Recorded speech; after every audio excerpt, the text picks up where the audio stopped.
Le Muséum d'histoire naturelle de Bordeaux. Une perle architecturale du XVIIIe siècle, inscrite au titre des monuments historiques. Situé au cœur du jardin public, cet édifice que l'on appelle aussi l'hôtel de l'Île Ferme vit une rénovation sans précédent.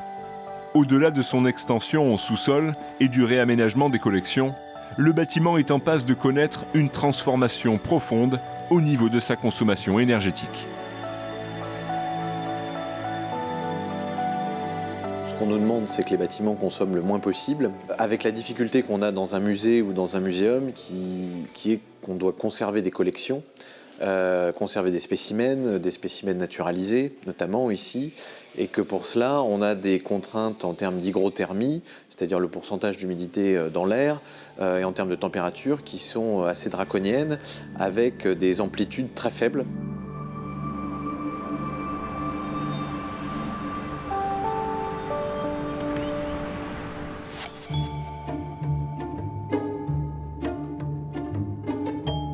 Au centre de conservation des collections du muséum, le temps est comme suspendu. Des spécimens naturalisés aux minéraux, en passant par les squelettes ou les coquilles, au total, ce sont plus d'1 million de pièces différentes, dont une sélection des plus représentatives attend de retourner dans leur écrin. Bientôt, elles seront admirées chaque jour par des milliers de visiteurs.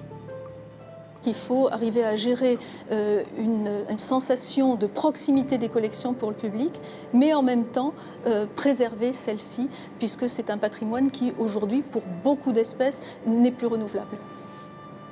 Dans la mesure où le propos du musée est un propos concernant la préservation de notre environnement, il fallait être exemplaire dans la construction même et dans la gestion de l'énergie de ce bâtiment.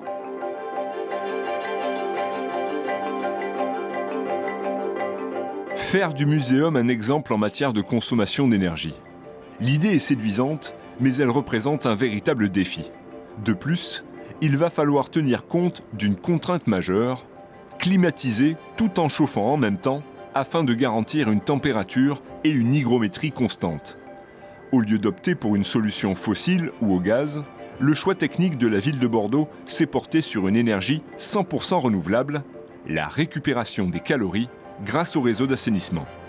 Pour cela, des échangeurs seront positionnés dans les égouts qui traversent le jardin public pour alimenter le système. Au bout de la structure, des doubles pompes à chaleur produisant du chaud et du froid en simultané seront raccordées à la chaufferie du muséum. Nous assurons le surplus de calories nécessaires au système et nous le puisons comme ressource renouvelable de là où on peut la trouver le plus près possible, c'est-à-dire sous nos pieds. Sous nos pieds parce qu'il s'agit bien du réseau d'assainissement qui longe le muséum de part et d'autre. Donc nous avons implanté les échangeurs non pas tout à fait à côté du muséum, mais là où on a le plus de débit, donc un tout petit peu plus à l'aval, de façon à s'assurer qu'on peut assurer le service à tout moment. Dans les égouts, la température de l'air et de l'eau présente l'avantage d'être constante toute l'année, 15 degrés en moyenne. Il faut maintenant capter cette énergie et la transporter jusqu'à la chaufferie du muséum.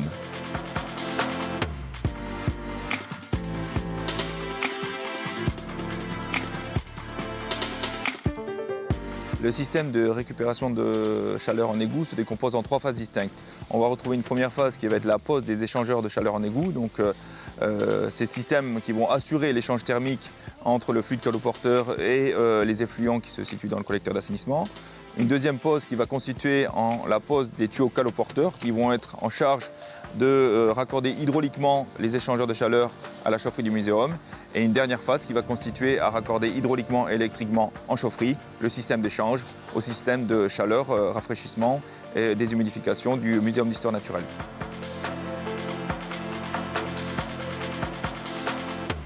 Les échangeurs de chaleur que l'on va disposer sont en acier inoxydable, tout simplement pour résister au milieu septique du collecteur d'assainissement. Donc ces échangeurs en inox vont être descendus manuellement donc dans le puits d'accès et fixés mécaniquement au radier pour éviter d'être emportés à la moindre pluie. Ces échangeurs, ce sont eux qui assurent le rôle d'échange thermique entre les effluents donc, qui ont une température constante et le fluide caloporteur donc, qui va circuler jusqu'en chaufferie et assurer donc, les fonctions thermiques pour le Muséum d'histoire naturelle.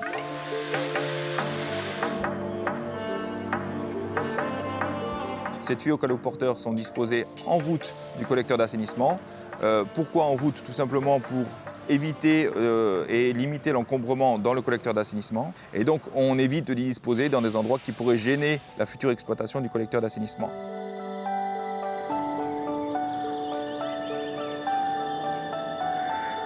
Le Muséum d'histoire naturelle de Bordeaux va donc devenir l'un des premiers bâtiments publics en France dont les besoins thermiques seront entièrement couverts grâce aux calories du réseau d'assainissement. La ville de Bordeaux a voulu faire de ce projet un exemple de développement durable, une initiative qui s'inscrit pleinement dans la dynamique actuelle du territoire. Nous sommes dans une politique depuis plusieurs années de réhabilitation thermique des bâtiments et de passage le plus possible aux énergies renouvelables.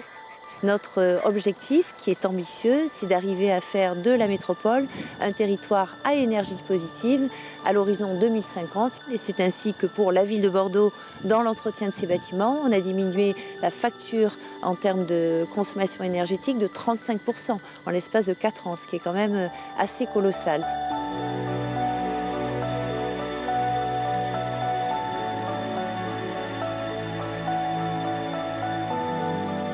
Sur l'ensemble du patrimoine bâti, ce qui est visé, c'est ce qu'on appelle le facteur 4, c'est-à-dire la division par 4 des émissions de gaz à effet de serre liées au chauffage des bâtiments.